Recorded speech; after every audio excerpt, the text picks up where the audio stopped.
Hi everybody, it's me Janet, and I want to share the butterflies that I've created for Fiona's butterfly challenge. So I'm going to just walk through each butterfly that I've created. And the first one here, this one, I'm just going to zoom in here, is this one. What I did was I just stamped it onto some black cardstock and then embossed it and added some rhinestones to the front of it and some wire. The next one is this one, and what I did with this one was it's on a piece of canvas, and I did the resist technique and then used some Tim Holtz ink to fill in the butterfly with. So that's that one. The next one is a crocheted butterfly, and I just picked this up off of YouTube last night and then this one was a little bit different because it is three-dimensional, if you can see, and it wasn't the same as the flower one that you see on YouTube, so I was quite happy with the results on how that one turned out, being that it was my first time creating it.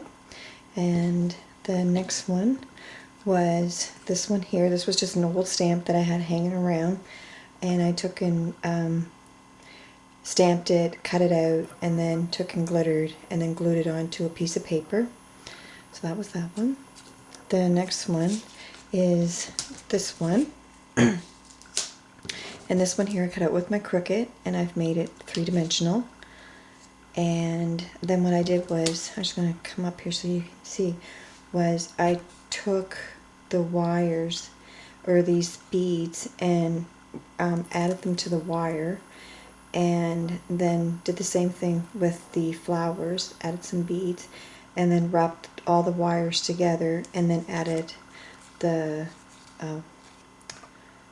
ribbon to give it a bouquet look, and it was very pretty. I was really happy with the way that one came out. So that was that one. And then what I did was with this one, this was the leftovers of this butterfly, the inside of the cutout of this.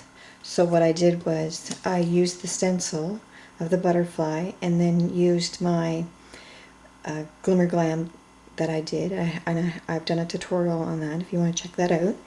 And then what I did was I took this piece, which was supposed to be purple or pink, and then used the Tim Holtz ink to turn it into a purplish color, and then did the same thing again with wrapping the wire around the beads and then making a little bouquet, and then adding the hope, just to show that with your leftovers and whatever else, you can get two unique looks from from a butterfly. So that was that one.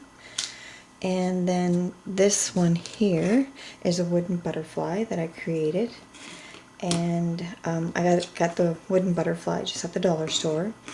And then what I did was I cut a bunch of paper out and then mosaicked onto the butterfly, and then used Mod Podge and added some bling to that one. That one's very pretty too. And the next one, what I did was, I have to keep this one here because this butterfly here is, what I did was I traced this butterfly onto the felt and then cut it out, and then I used some stitching, and I stitched all the way around, embroidering, I guess that's what it's called, and then cut out the flowers with my scissors and then add the beads to the front of it. Very pretty.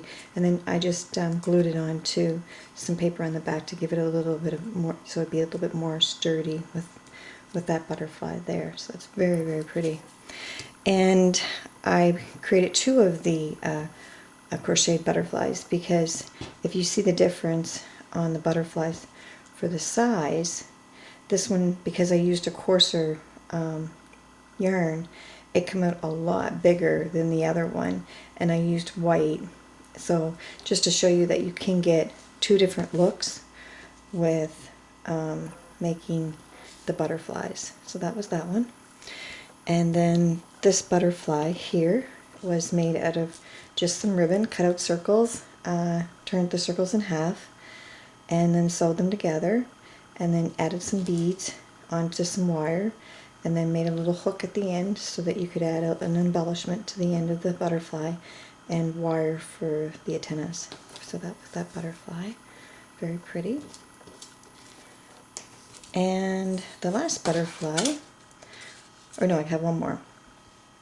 This one cut out with my Cricut, 3-dimensional, and I've added 3 different pieces of paper, and then added some bling in the middle and distressed it. And this one is actually a card for this butterfly. So that was that one. And then the last butterfly is this one. This is just the using the distressed, or using the stamping it with the Versamar, and then adding UT, and then the perfect pearls, and heating it all together. And then I took and added the pearls to it. This pearl kind of moved a little bit. I'll just move that back there, or that bead. So that was that one. So that is my 12 butterflies. And good luck, everybody. Have a great day. Bye.